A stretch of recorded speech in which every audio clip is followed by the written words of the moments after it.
आप देख रहे हैं सच का कारवा न्यूज। गाजियाबाद के लोहिया नगर हिंदी भवन में बुथ सम्मेलन विधानसभा 56 गाजियाबाद कांग्रेस बुथ सम्मेलन बड़ी धूमधाम के साथ स्वागत समारोह किया गया, जिसमें बड़े पदाधिकारियों को माला पहनाकर स्वागत किया गया, जिसमें मुख्य अतिथि आराधना मोना मिश्रा, विधायक विधान मंडल दल की नेता एवं तनुज पुनिया, सांसद, सभी ICC सदस्य, PCC सदस्य, पूर्व MLC, पूर्व मंत्री एवं मौजूद थे। इसके अलावा सिख समाज ने आराधना मोना मिश्रा, विधायक विधान मंडल दल की नेता एवं तनुज पुनिया, सांसद, सभी ICC सदस्यों को तलवार भेंट व माला पहनाकर स्वागत किया। आइए लेते हैं सीधी जानकारी। आप देख रहे हैं सच का कारवा न्यूज। पत्रकार पप्पन ठाकुर की रिपोर्ट, गाजियाबाद। हमारे बूथ के वर्कर की 506 बूथ हैं और लगभग इस हॉल की कैपेसिटी भी 500 की है। तो मैं समझता हूँ सभी वार्डों से हमारा एक एक प्रतिनिधि आया है। ये इस चीज़ मैं ये निवेदन करना चाहूँगा, अगर ये इस चीज़ की प्रतिज्ञा ले लें, संकल्प ले लें कि हमको कांग्रेस को यहाँ से जिता के भेजना है, तो मैं समझता हूँ तनुज पूनिया जी और आराधना मिश्रा जी के नेतृत्व में कांग्रेस गाड़ी हर वार्ड से बनाए गए हैं। अब इसको और बृहद करने की आवश्यकता है। हम इन लोगों के माध्यम से कम हर बूथ पर 10-10 लोग बनाएं, दोनों लोग और बनाने की आवश्यकता है। तो कांग्रेस को इस सीट पे जीतने से कोई नहीं रोक सकता। आने वाले वक्त में आपको सड़कों पर उतरने की जरूरत नहीं है। लोग आपके पास आएंगे, वो आपको जिताएंगे, वो आपका साथ देंगे, क्योंकि कहीं ना कहीं भारतीय जनता पार्टी, ये जो डबल इंजन की सरकार है, उसका रूप लोगों के सामने आ चुका है। ज्यादा वक्त ना लेते हुए मैं अपनी बात को यहीं विराम दूंगी। धन्यवाद। कि अभी आपने 2024 में डॉली जी को चुनाव लड़ाया, बहुत ही कड़ी मशक्कत और मेहनत से आपने मुकाबला किया और बीजेपी जो यहाँ अपने पैर जमाए हुए थी काफ़ी दिनों से, उसे उखाड़ने का आपने भरपूर प्रयास किया। यहाँ तक कि 5.25 लाख वोट जो आपने कड़ी मेहनत के साथ डॉली शर्मा को दिया है। जिले के लोगों ने मिलकर के, जितने भी हमारे संपर्क गांव के लोग हमारे शहर में हाई राइज सोसाइटी में रह रहे हैं, हम उन लोगों को टारगेट करेंगे। हम सहायक के रूप में काम करेंगे। हम अपने महानगर अध्यक्ष को डिस्टर्ब नहीं करेंगे, लेकिन हमारी जो जिम्मेवारियां होंगी, जो गांव के लोग हमारे यहाँ शहर में आकर रह रहे हैं, जो हमारे वहाँ पर रिश्ते हैं, अपने रिलेशन गांव के लोगों के ग्रामीण, हमने वो टारगेट किया। उनकी लिस्ट हम तैयार कर रहे हैं। हम उन लोगों, उन जगह पर जो नए लोग हैं उनको जोड़ेंगे और कार्यक्रम हम देंगे जो भी हमारा प्रत्याशी होगा। ये हमारी प्लानिंग है। आप लोगों ने जो की है, ये वोटें आप लोगों की आई है, ये वोट आपकी आई है, और आपने भाजपा को बता दिया है कि कांग्रेस उठ खड़ी हुई है और अगला नंबर यहां इतिहास गढ़ने का है। एक और बहुत महत्वपूर्ण बात बता देना चाहती हूं, तमके मिलने लगे हैं इस चुनाव के बाद। पहला मेरे ऊपर मानहानि का दावा कर दिया, सांसद महोदय ने जीत गए, पता नहीं, फिर भी आज नया एक मेरे ऊपर FIR कर दी है अतुल गर्ग जी ने। तो मैं कहती हूं, एक नहीं 50 FIR करो, मैं डरने वाली नहीं हूं, डरने वाली नहीं हूं। इसी तरीके से लड़ते रहेंगे, इसी तरीके से भिड़ते रहेंगे और गाजियाबाद में तुम्हारे काले कारनामों की पोल खोलते रहेंगे। बहुत बहुत धन्यवाद। मैं स्वागत करती हूं गाजियाबाद की धरती पे दीदी आपका। भैया बहुत अच्छा, आपने अपना पूरा संगठन तैयार कर लिया है। 506 बूथों की बात आपने की, लेकिन सबसे बड़ी जिम्मेदारी का पद मैंने इसलिए इसको कहा, जो बूथ पे जो हमारा सिपाही है, क्योंकि जो लड़ाई असली चुनाव वाले दिन लड़ी जाएगी या उससे पहले भी जो लड़ाई लड़ी जाएगी वो बूथ पे ही लड़ी जाएगी। हम लोग के नेता माननीय राहुल गांधी जी, माननीय प्रियंका गांधी जी, माननीय मल्लिकार्जुन खड़गे जी, अजय राय जी, आराधना मिश्रा जी, ये सब कांग्रेस के लिए लड़ाई लड़ते हैं। टीवी में आता है, अपने सोशल मीडिया से पोस्ट करते हैं। ये सब बातें हैं जो हमारे हर एक व्यक्ति तक पहुंचनी चाहिए, हर एक व्यक्ति तक पहुंचनी चाहिए। हर एक घर तक अगर हमारे नेताओं की बातें पहुंच जाएं, तो मैं नहीं समझता कि कोई भी ताकत हमें हराने वाली है यहां पे किसी भी सीट पे। क्योंकि माननीय राहुल गांधी जी, माननीय खड़गे जी, दीदी हमारी प्रियंका जी, ये सब लोग आम जनता के हित की बात करते हैं, आम जनता के किसानों की बात करते हैं, मजदूरों की बात करते हैं, वंचित वर्ग की बात करते हैं। और इन सब की बातें हमारी जिम्मेदारी है कि हर आदमी तक पहुंचाना। अब हम बाद से उठे तो दिल्ली के लाल किले तक को हिला दे। कांग्रेस पार्टी जिंदाबाद! कांग्रेस पार्टी जिंदाबाद! मेरे पिता आदरणीय प्रमोद तिवारी जी, बहुत सारे ऐसे लोग हैं जिनको मैंने अपने पिता के साथ कई बार देखा है। वो 9 बार उसी विधानसभा से जीत करके आए। ये Guinness book of world record का इतिहास है। और ये परिचय मैं आपको इसलिए दे रही हूँ साथियों, ये बात मैंने आपको आज इसलिए बताई कि 9 बार मेरे पिता का जीतना कोई साधारण बात नहीं थी, या कोई इत्तेफाक भी नहीं था, या मेरा इस विपरीत परिस्थिति में लगातार 3 बार जीतना कोई साधारण बात या इत्तेफाक नहीं था। मैं सिर्फ इसलिए जीती या मेरे पिता लगातार इसलिए जीत पाए, विपरीत परिस्थितियों में जीत पाए, क्योंकि उनके साथ उनका कार्यकर्ता, उनका बूथ का कार्यकर्ता मजबूती से हमेशा खड़ा।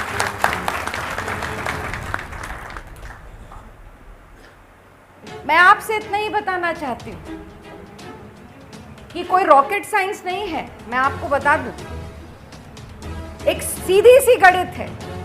अभी मैं देख रही थी पिछले चुनाव के आंकड़े, जहां तक मेरी जानकारी है, जो अभी पार्लियामेंट का चुनाव बीता, इस पार्लियामेंट के चुनाव में लगभग 40,000 से आप इस विधानसभा में हारे। अगर मैं सही हूं तो बताइए, लगभग 40,000।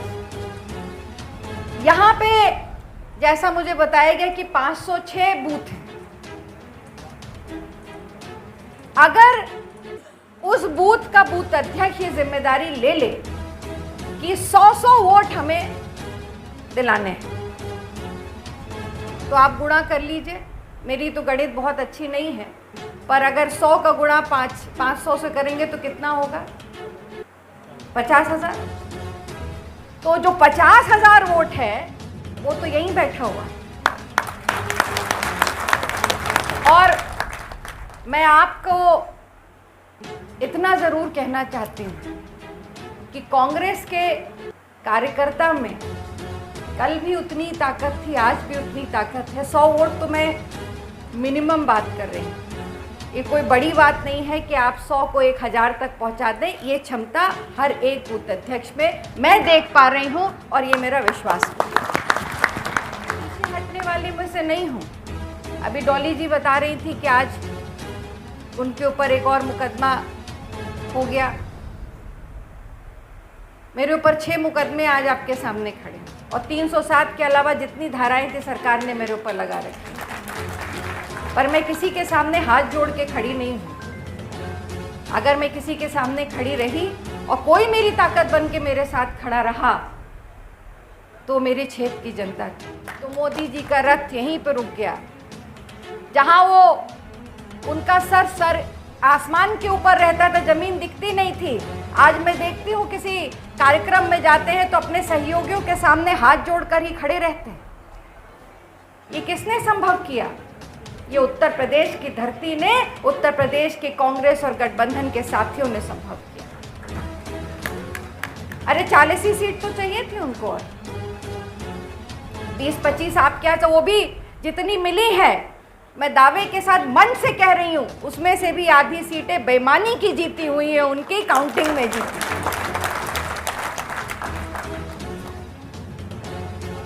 देखिए, अंत में ये जरूर कहूंगी कि ये चुनाव मेरे लिए, पार्टी के लिए बहुत जरूरी है, यहाँ बैठे हमारे सभी साथियों के लिए बहुत जरूरी है। पर अगर सबसे महत्वपूर्ण ये चुनाव किसी के लिए है तो ये मेरे लिए व्यक्तिगत रूप से। क्यों? कि उस उत्तर प्रदेश की विधानसभा में, जहाँ पे मैं एक नेता के रूप में मैं आप सबकी बात को रखती हूँ, प्रदेश की हर महत्वपूर्ण चीज़ को रखती हूँ, पार्टी के मुद्दों को रखती हूँ, पर जब मैं पीछे पलट के देखती हूँ तो अपने आप को अकेला खड़ा पाती हूँ। मैं भी चाहती हूँ आज से जो ताकत बाई इलेक्शन में आएगी उससे दुगनी ताकत आप 2027 में लगाएंगे। ये तो जमीन हम बना रहे हैं, ये फाउंडेशन है, इस पे इमारत आप लोग को बनाना है। मैं आप सबसे इतना ही कहूंगी साथियों, यहाँ मिली लगभग 506 बूथ हैं यहाँ पे, और उन सभी बूथ पर की कार्यकारिणी आज यहाँ पे उपस्थित थी। ये एक बड़ी ताकत और बाई इलेक्शन हम जीतेंगे। इसके साथ साथ आने वाले समय में भी इस संगठन मजबूती के साथ रहेगा और वापस यहाँ इतिहास दोहराएगा।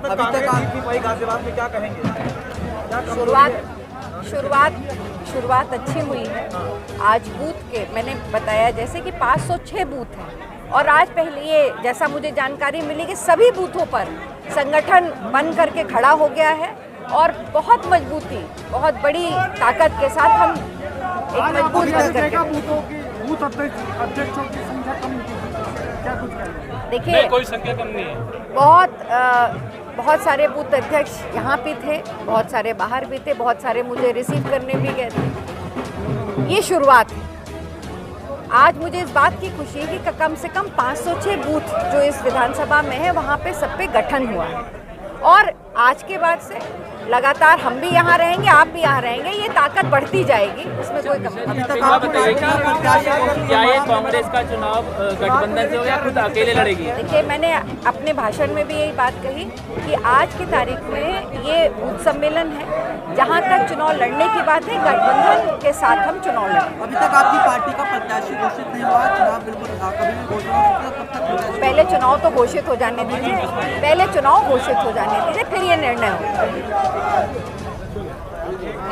संविधान सम्मेलन का आयोजन किया जाएगा, जो राहुल गांधी जी एक लखनऊ और एक प्रयागराज में कर चुके हैं, उसका 19 तारीख को उसका आयोजन होगा, जिसमें हमारा वरिष्ठ नेतृत्व आएगा, और वो समारोह एक बड़ा समारोह होगा संविधान के लिए, संविधान बचाओ सम्मेलन। अब मुझे तो पता नहीं किस मामले में हुई है। हमने तो सत्य कहा था। जो भारतीय जनता पार्टी के नेता है पवन गोयल जी, उन्होंने अतुल गर्ग जी के खिलाफ जो कागजों में मुख्यमंत्री योगी आदित्यनाथ जी को बोला था, वो मैंने पढ़कर सुनाया है, और वो आप मेरा वीडियो अगर निकालेंगे उसमें भी मैंने कहा कि ये मैं नहीं कह रही हूँ, ये भारतीय जनता पार्टी के नेता कह रहे हैं। लेकिन मुझे लगता है शायद अतुल गर्ग जी को, बड़े सम्मानित सांसद हैं हमारे यहाँ के, शायद मुझसे कोई पर्सनल रंजिश, मुझे नहीं पता किस बात की वो निकाल रहे हैं। लेकिन मैं एक चीज कहना चाहती हूँ, अगर इस आपके खिलाफ आपकी पार्टी के लोगों ने कोई बात कही है, आप अपनी पार्टी के लोगों के खिलाफ करिए बात, उन पर आपकी सवाल उठाने की हिम्मत नहीं है। हमें आप डराना चाहते हैं FIR से। तो अतुल गर्ग जी बड़े सम्मान के साथ, आप शायद मेरी पिता की उम्र से भी बड़ी उम्र के होंगे, मैं आपसे डरने वाली नहीं, क्योंकि मैंने कोई मनगढ़ंत चीज नहीं कही। मैंने वो पढ़ा जो आपकी पार्टी के नेता ने आपके खिलाफ कहा, उसमें आप मुझे साने या किसी मीडिया के किसी बंधु को साने, क्योंकि ना तो किसी मीडिया के मेरे भाई की इसमें कोई गलती है, ना इसमें कोई हमारी गलती है। मीडिया ने वो कवर किया जो हमने कहा, और हमने वो कहा जो उन्हीं की पार्टी के कार्य समिति सदस्य ने योगी आदित्यनाथ को उनके खिलाफ लिखा। क्या कहेंगे? पत्रकारों पर भी लगातार मुकदमे दर्ज किए जा रहे हैं। इस मामले में एक पत्रकार पर भी मुकदमा दर्ज हुआ आपके साथ साथ, इसको लेकर आप क्या कुछ? देखिए, मेरी पूरी सहानुभूति पूरे पत्रकारों के साथ है। वजह कि लोकतंत्र की आवाज को दबाना और कुचलना ये भारतीय जनता पार्टी के शायद एजेंडे और मैनिफेस्टो में शामिल हो गया, क्योंकि जिस तरीके से जो कोई उनके खिलाफ आवाज उठाता है, चाहे नमक रोटी की बात किसी ने उठाई हो, चाहे वेंटिलेटर घोटाले की बात किसी ने उठाई हो, या कोई गाजियाबाद के किसी घोटाले की बात कोई उठाता हो, या फिर भारतीय जनता पार्टी के नेता ही जब अपनी पार्टी के नेताओं के खिलाफ कोई बात उठाते हैं और कोई विपक्ष का नेता या कोई पत्रकार उसको कवर करता है, उनके ऊपर FIR करके उनकी आवाज को दबाना मतलब आप संविधान को और लोकतंत्र को कुचलने का लगातार प्रयास कर रहे हैं। ठीक है।